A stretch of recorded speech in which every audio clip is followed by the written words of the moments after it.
Imagine this, a fancy hotel room in a big city called Manhattan. Inside, there are lots of people, hairstylists, helpers, and people who talk to the news. A lady named Meghan is getting ready. She calls this their big comeback. A man named Harry is walking back and forth by the window, holding his phone and smiling at the tall buildings. This night was supposed to be when they showed the world that their names, Sussex, still meant they were important, fancy, and famous. They were invited to the NYC Humanitarian Awards to get a special prize for their good work. Cameras would flash, news stories would be great, and every little thing was planned carefully. Everything from their clothes to how they would be safe, and yes, even their airplane ride. Then a phone call came. Someone from the awards told their team that their wish for a private jet paid for by the event's helpers was turned down.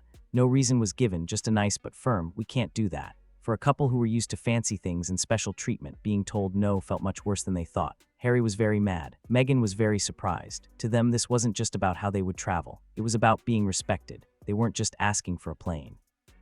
They were asking for people to agree that they were still very important. But this time, the world didn't just agree with them. To understand why being told no hurt so much, you have to remember what happened in Paris. Everyone thought that trip would be Meghan Markle's big return, her "I'm back and no one can stop me" moment. She sat in the front row at a fancy fashion show, cameras flashing, her chin held high like she owned the place. But behind the glitter, things felt cold. No hugs, no smiles, just quiet looks that said everything. Fashion experts whispered that she wasn't really invited. Her outfit wasn't a special gift, but something she borrowed. The tags were still on it. In that fancy world, borrowed clothes are a quiet way of saying, "You don't belong here." And then stories started. People said she took a car ride through that tunnel, the same one where Princess Diana died. She said she didn't know about its sad history, but everyone who knows Meghan knows she did. For many, it looked like she was trying too hard to be like a famous legend instead of being herself. By the time she left Paris, cameras still clicked, but the warm feeling was gone. The claps were polite, not excited. The city that once loved Diana had no room for someone trying to copy her.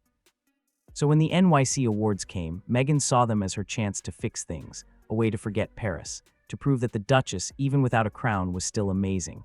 Every tiny detail was planned, her fancy look, the way she would get there, the jet, because this wasn't just showing up, it was a way to escape feeling embarrassed. But when that phone call came, when the people helping the event said no to her private jet, it wasn't just a no. It was like hearing no from Paris all over again, proof that her magic was fading. The NYC Humanitarian Awards are supposed to be about doing good things, about people helping others, making communities better, and giving without wanting praise. But behind the scenes, Harry and Meghan's team acted like it was a fancy movie premiere, not a charity night. Emails were sent, requests were made. From how the lights should look to the kind of water bottles in their changing room, everything had to be just right for their image. But one thing on their list made people wonder, a request that their flight to New York be paid for by the helpers of the event. Simply put, they wanted someone else to pay for their private jet.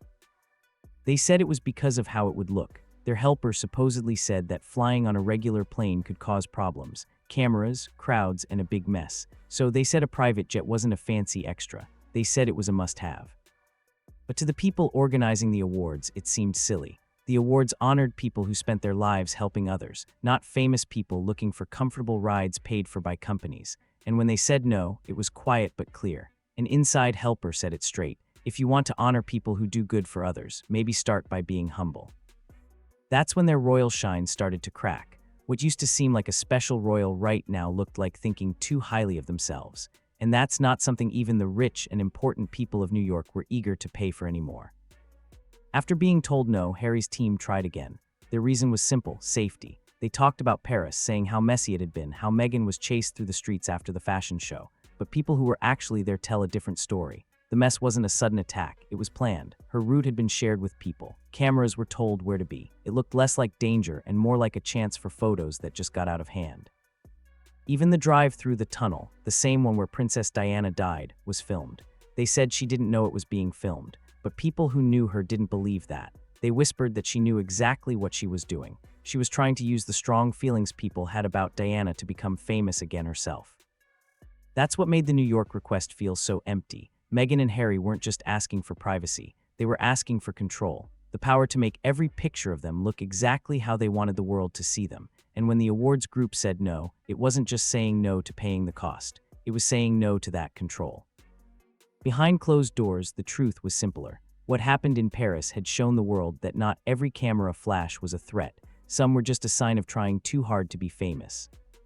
Inside the building where the awards group worked, the talk was clear. The organizers and their helpers knew that Harry and Meghan brought worldwide attention, cameras, news, and a guaranteed big story. But they also brought problems and arguments.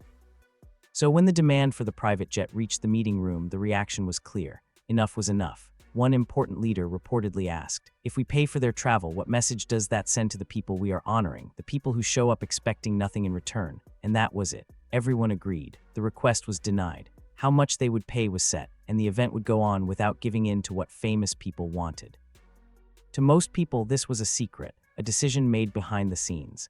But inside Harry and Meghan's group, it was a huge shock, because for the first time in years, they were being reminded that their names alone no longer meant they got special treatment. The news hadn't told the story yet, but whispers were spreading, calls were being made, public relations teams were working hard to make it sound like a small mistake in planning or a misunderstanding. But deep down, everyone involved knew the truth. This wasn't just another small problem. It was a change in who had the power. For years, Harry and Meghan had built their image on the idea that they could mix being famous with being royal. But the cracks were showing. And now, behind the shining lights of New York, their image was quietly starting to break apart.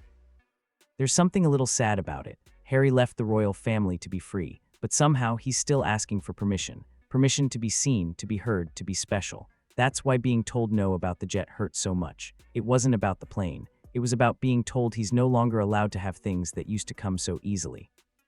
Since he left his royal duties, he's fought many battles. With newspapers, with the government, even with the groups that used to protect him. He says it's all unfair, as if the world is punishing him for wanting to be private. But other people say something simpler. Harry never learned how to live without special treatment. He traded big royal homes for big regular homes, crowns for cameras, and royal jobs for deals with companies. But he still expected the same special things. That's the quiet truth behind being told no in New York. It wasn't mean. It was a dose of reality. Even the most powerful titles mean nothing if people don't respect you anymore. And so, when the night of the awards came, there was no private jet flying through the sky. No special car parade cutting through the city. Just a quiet black SUV driving through city lights like any other car. Inside, two people sat quietly. Once the most photographed couple in the world, now they faced a truth too big to ignore. Their names still open doors, but fewer than before. Their smiles still make cameras click, but for different reasons. It's not hate, it's just that people are tired. The world has simply moved on. The jet that never left the ground became a sign of how fast special treatment goes away when you think it's the same as doing something important, of how being famous can disappear the moment you stop being humble. For years, they've told the world their story. The fights, the feeling of being betrayed, how brave they were. But the story people see now is quieter and lonelier. Because when clapping turns into silence and chances turn into problems, you're left with only one question. What do you truly believe in when no one is looking at you anymore? And as this part of their story ends, one thing is clear. Harry and Meghan aren't running out of news stories. They're running out of second chances. The jet stayed on the ground, but maybe they did too.